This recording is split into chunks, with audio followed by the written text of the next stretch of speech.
Keep it real.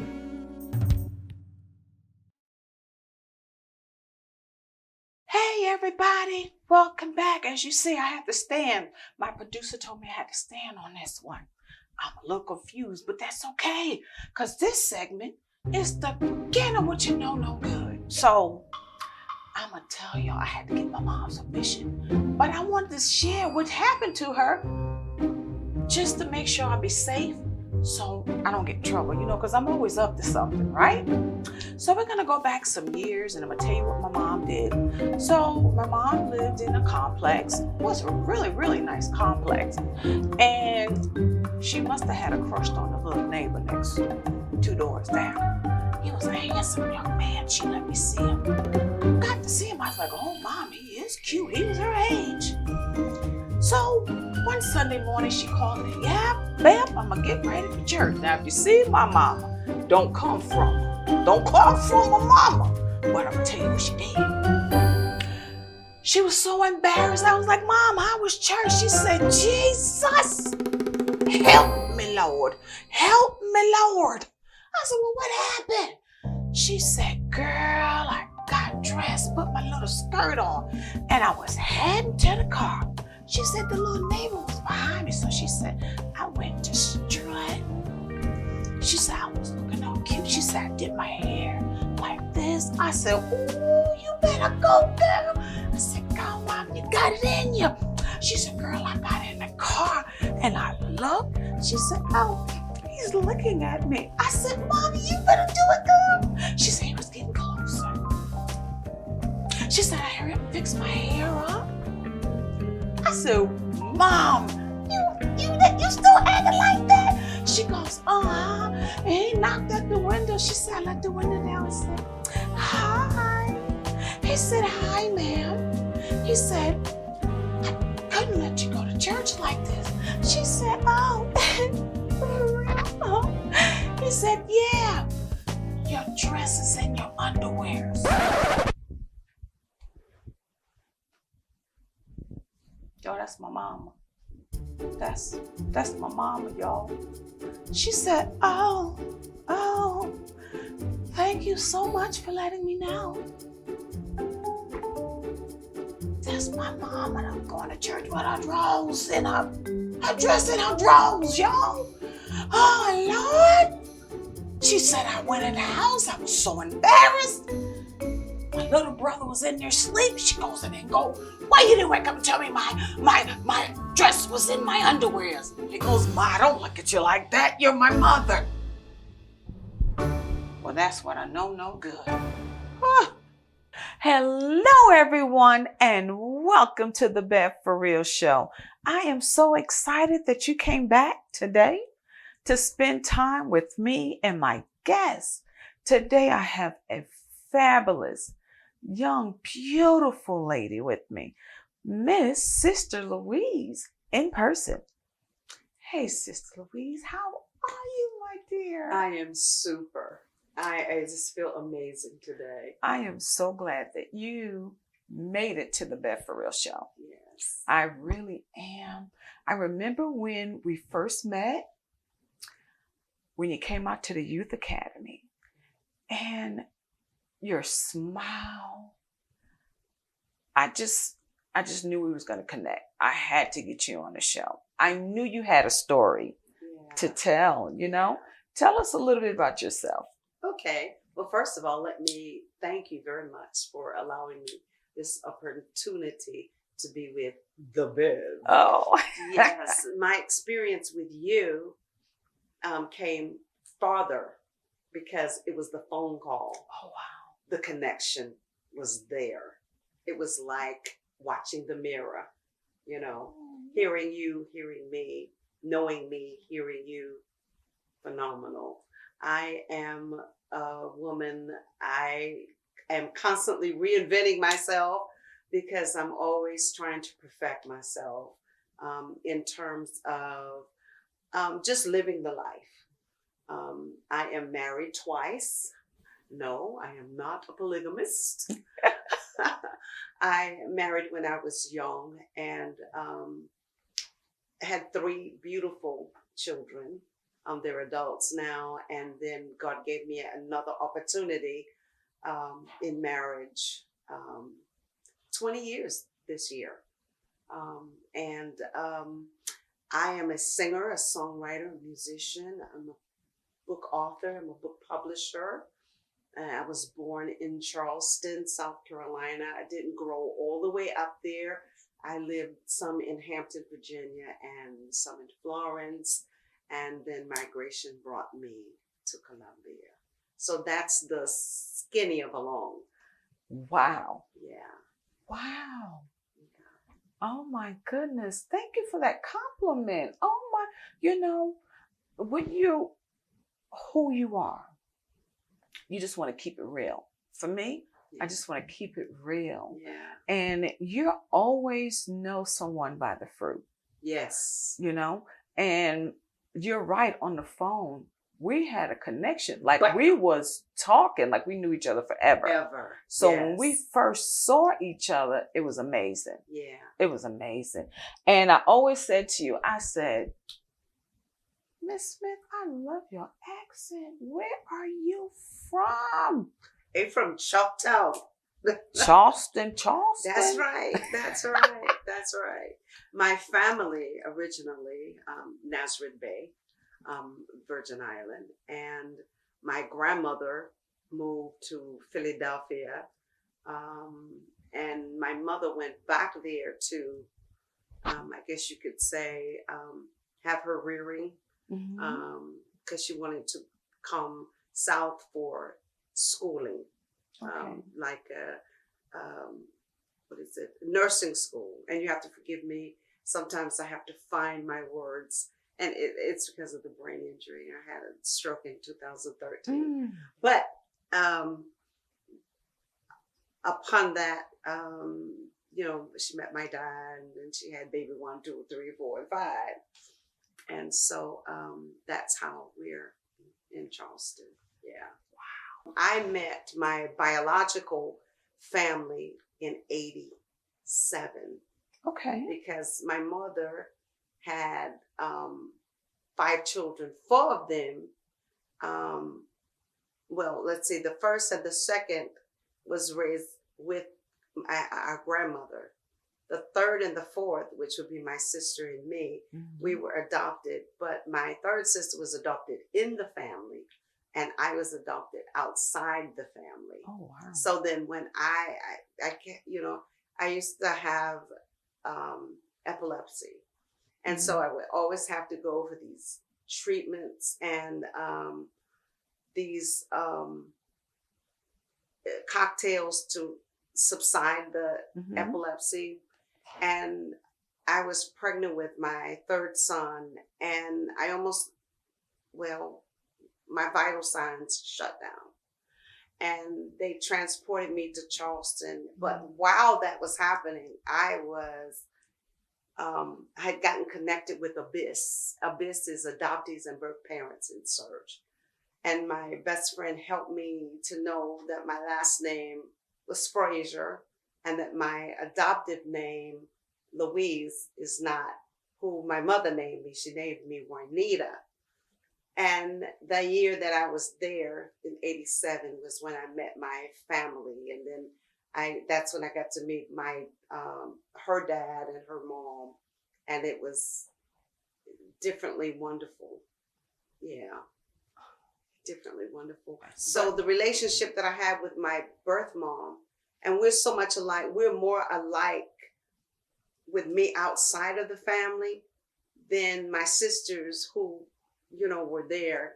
I mean, the singing, because my mom and my dad both sing. They don't play an instrument, but just the oohs and ahs of our relationship. And we had 16 phenomenal years.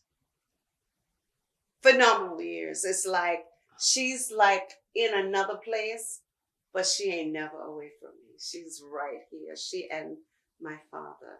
And my sisters, we all 5 of us, we talk every day, we have the apparatus. Absolutely. Or we're calling, So I'm in love with both of my family, my adopted family, surrogate family, whatever you want to call, and my pure family, my mom. And so I've always been attracted to sound. And I don't even know how I even get an accent. Because I thought I was born in Charleston, West Virginia. I ain't know. Because my mama say I was born. But see, when I was growing up in Virginia, that it would be logical for me to say I was born in Charleston, West Virginia, because I'm in Virginia. Right. But that, that whole thing, me being born in South Carolina, that was a totally different dynamic.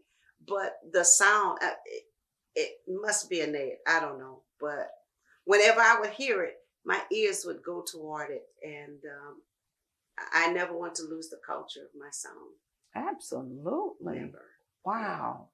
Wow. That is so interesting. And people like my family, they always ask us, y'all from the island?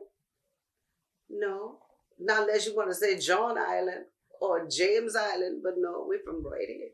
To be able to reconnect with your biological family is huge. That was the beginning of my awakening of myself. My mom, my surrogate parents, let's just say they were old. They was old. I mean, not Sarah and Abraham old, but old. My dad was 55. My mom was 52. And they're getting this child. And they wouldn't call it abuse because, it's the discipline, it's the strong hand, but it's the emotional, it's the verbal, it's the community of abuse. Because I always felt like you're trying to make me feel as if I'm blending in, but I know I'm blending out because I'm just so different than everybody else. My mom said to me one time, that I grew up with, why are you so happy? Stop being so happy. Oh, wow. And what do you do with that?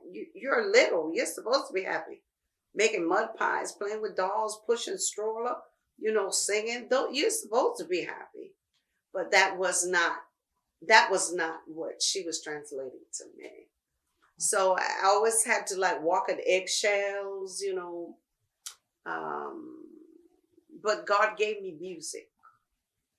And that was the healer for me, even through the migraines, even through the epilepsy, even, being selected by a guy who genuinely loved me and still does, but he didn't know how to place his grief and his sadness and his sorrows. So then I become a human punch bag, threatening with guns and all that stuff, but still had a will to live and pass along love. And then I got my babies, got to show them what living and loving is all about. But I didn't want to die, so I made the decision, Lord, if I wake up in the morning and I ain't dead, I leave it. And I'm taking my kids with me. We're going to be right back with that. After I got back in 64, I was part in the civil rights.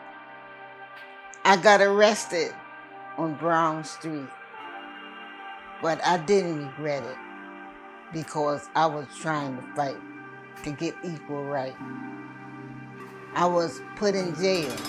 I stayed in jail from 11 o'clock that Tuesday until 5 o'clock that Thursday evening.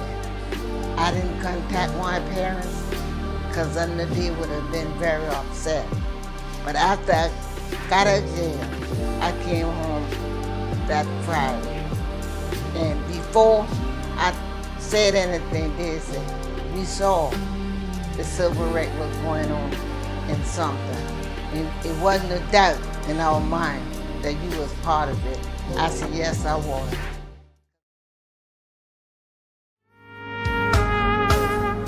I live to praise you. I live to praise you.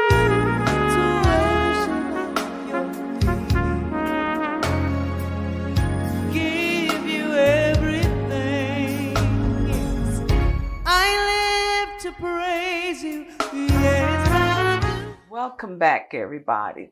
My sister Louise, and I call her my sister because when we connect, that's how I felt, a true sister. And I knew you had things underneath because I can see, I don't know how I knew, but I just knew that you went through some things and God just brought you through because the light, Yeah. the glow that you have. Before we went to break, you spoke a little bit about that punching bag. I'm sure with that, I've been in an abusive relationship once before, marriage, mentally and physically. So I know how that can be. Now, I heard you say that you can sing. And in the midst of hearing your music, how did you manage the two? For an example, I know back in my days when I would be hurt or disappointed or felt alone or not worthy, there were certain songs that I would put on, love songs, not jump and hop in the bed, but soothing. And I'm a fan of jazz. So jazz was always my temple of music, or it would just relax me. How did you work that out? Well, not knowing that it was abuse, I didn't know. Mm-hmm. I continued my regimen of music. I would sing, not necessarily because I knew how, but it was just something that would just envelop me. Because I could wash dishes, change the baby, wash the floor, all the things that I would do and look forward to radio or writing my own or playing, the piano or going to the church and letting the music just penetrate me. And also the messages, because I grew up in the era where my mom says, we don't do reels. You in this house, you're going to sing for the Lord, you're going to play for the Lord, blah, blah, blah. So those things were indoctrinated in me, and it became my calling. It probably was my calling before, to help me through all of the mess. Music and God were the sustainers for my life. Because ain't nobody told me it was abuse. I didn't know. And that's the thing with most women. And you know what? I'm going to say this because I want the audience to know that we are not only ones that are victims. Okay? And I say that because men get abused. Oh, yeah. But they never talk about it because most of the time they're too ashamed, right? And women that know they have a good man, right? And then we're going to come back. But I just feel in my heart that I need to mention this. Do it. When you have a good man and you're taking advantage of the man, you're yelling at him, you put him down, you're just belittling him. Like women get the same thing, right? So God wants people to know it don't matter who you are. He's going to love you. Yeah. And you need to learn to treat your man like somebody. The king he is. If he does not yell back, don't think your man is weak. Okay?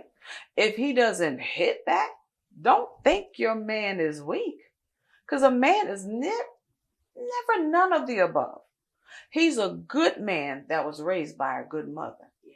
And I'm going to put this out in the atmosphere. Because, again, I'm BEV4REAL and I keep it real. Yeah. You know what I mean? Yeah. When you have a man like that, it's because he loves his mother unconditionally.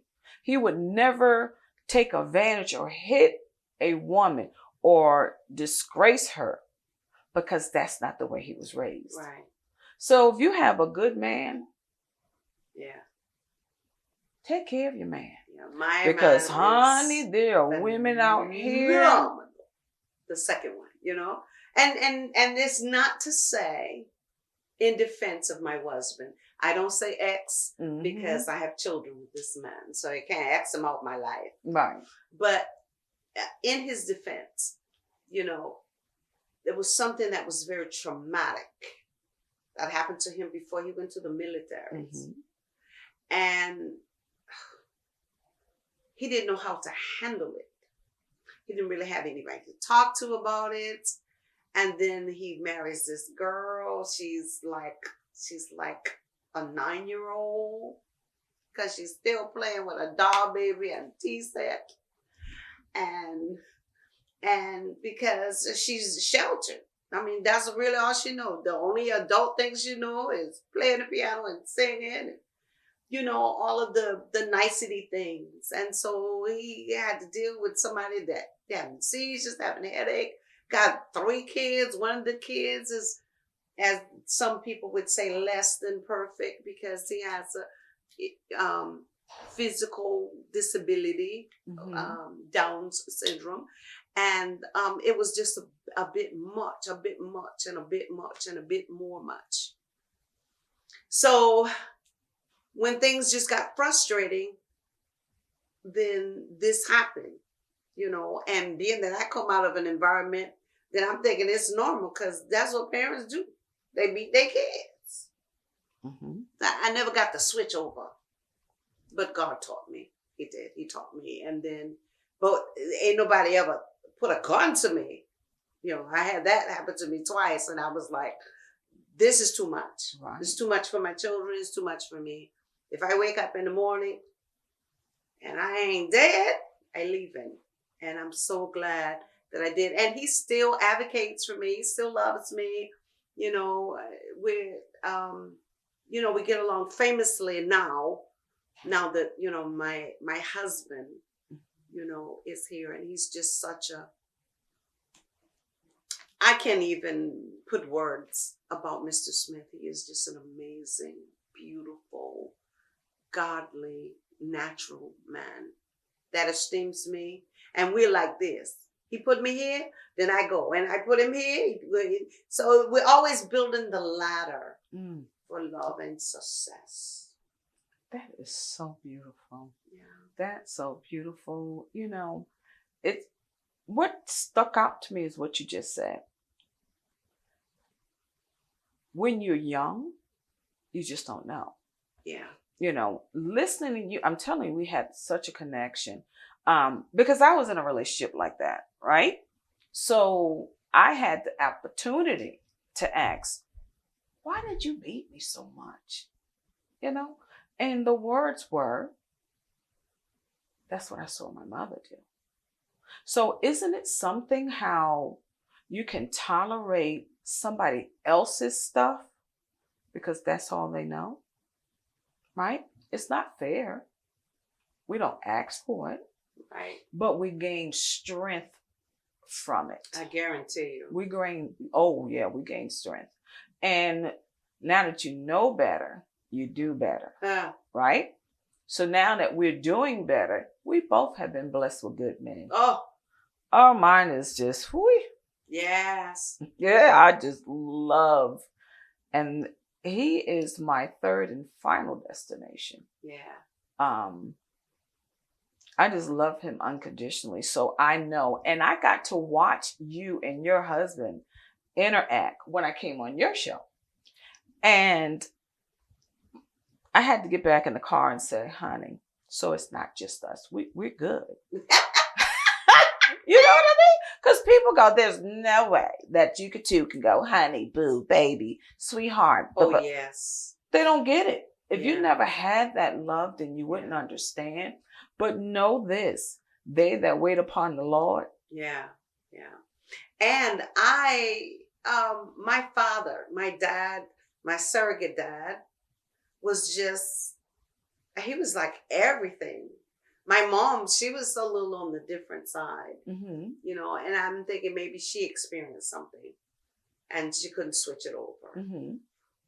But there was much teaching from my dad, and I'm in love with him even today, and he's been dead almost 20 years. but he ain't never dead because he always right here, you know. So there were things that I learned from him that helped catapult me into, because I'm thinking everybody's loving. But if you're hurting, you're hurting. And if you're hurting, you're going to hurt somebody. That's how it works. Yeah, yeah. So, but then when God began to heal me, because I had to be healed from the inside out. Come on, talk to me. You know, I had to go and get this little girl and say, it's okay, baby. We're going to walk this thing out together.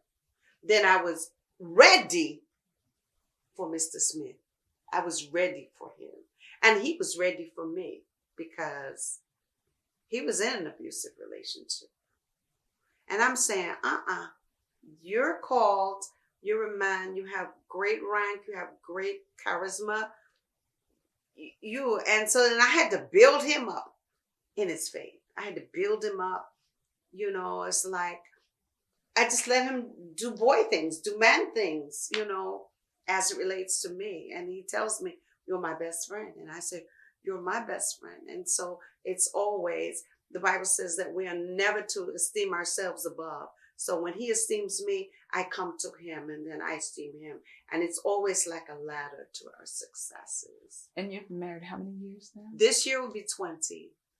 Isn't God awesome? Mm-hmm. I could kiss him all over his 10 toes, forgiven for letting me be seen.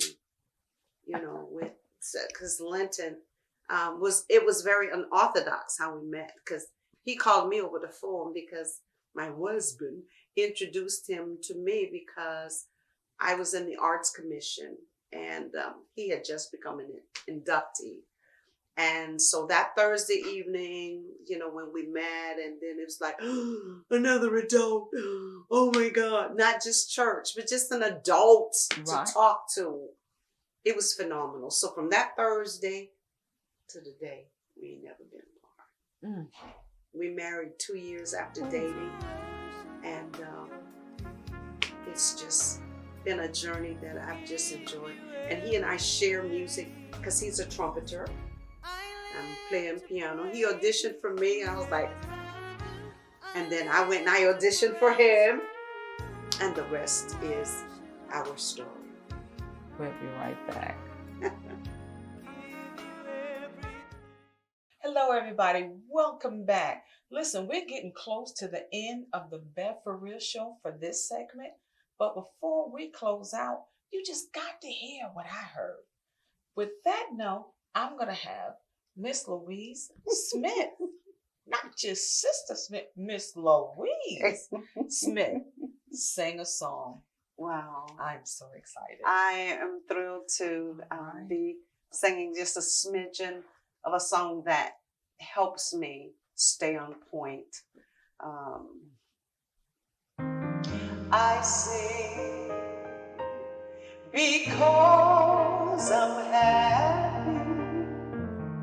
I sing because I'm free. Oh, His eye is on the sparrow, and I know He watches me.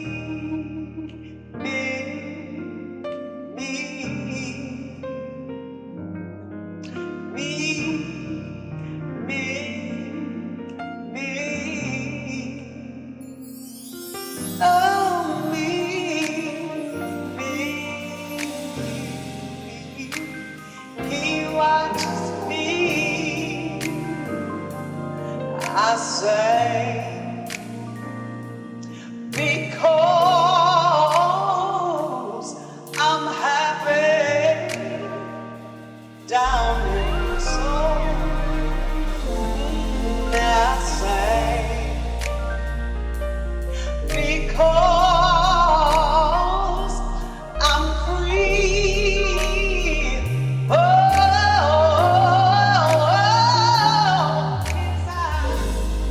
Oh, yes,